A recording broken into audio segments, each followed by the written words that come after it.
Welcome to the BMW test center at the Nürburgring. My name is Christian Flesser. I'm head of driving dynamic systems development at BMW M. I'd like to give you an insight into the secrets of BMW M's driving dynamics development.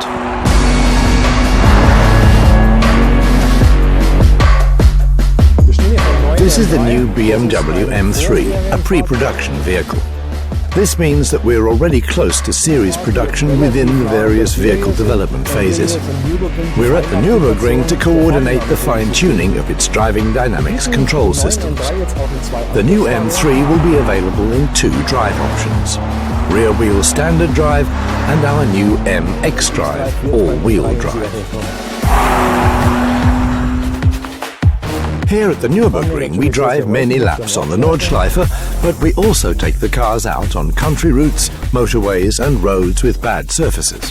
We want to find the best possible balance between racetrack performance and customer suitability, customer benefit, customer performance. I'd like to introduce you to Peter, who's responsible for the driving dynamics development of the new BMW M3 and M4. He's going to take you on a country drive in the new M3. Here we go.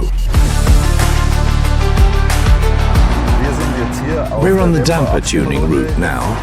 We drive this route about 7 times a day before heading back to the workshop. There the dampers will be changed for new ones. The new dampers are equipped with various components that help create the specific effect we're looking for.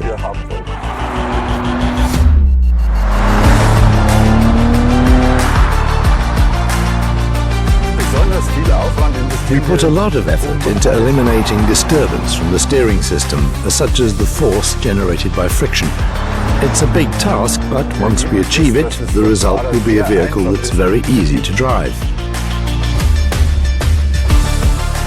It's best to fine-tune the vehicle on a bad road surface, because that's where we come across the biggest challenges and find the most feedback to work with.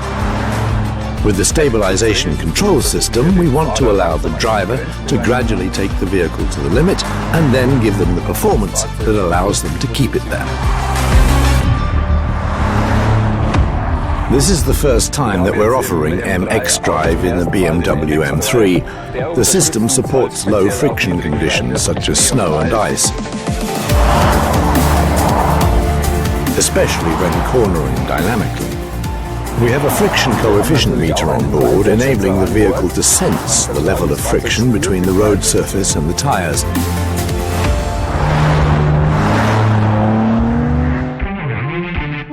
Here we go. 1 lap around the Nordschleife. The disappointing thing about this lap is that I'm only the passenger, but luckily Peter is a great driver.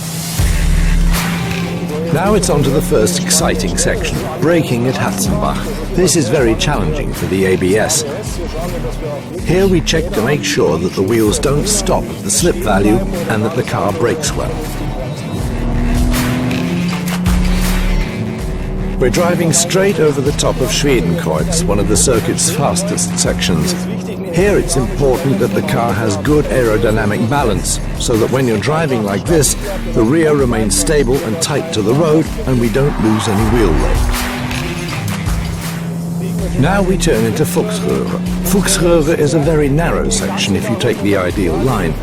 Here we need a very controlled body. There's still the potential for improvement right now.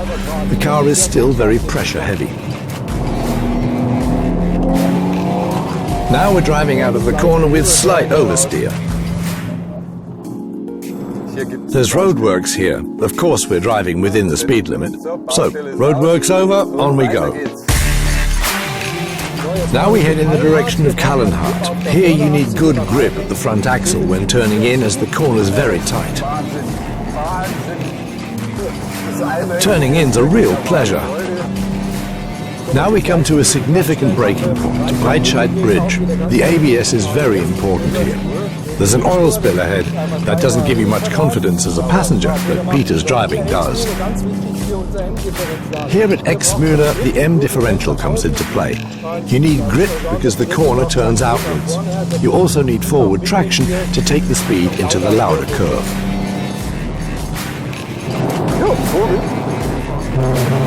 It's fascinating to feel the car travelling so smoothly over the curbs.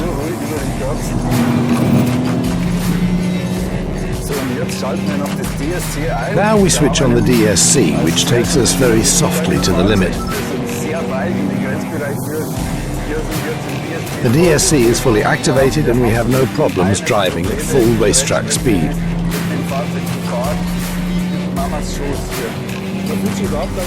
You don't feel at all restricted. The car releases torque freely, but helps out if you overdo it. One lap on the Nürburgring Nordschleife in the new BMW M3 is so fast. It's a cool car, absolutely thrilling. For me, the M3 is at its best in every situation. As developers, we have best in segment goals, and the M3 masters them all with confidence. That's best in class.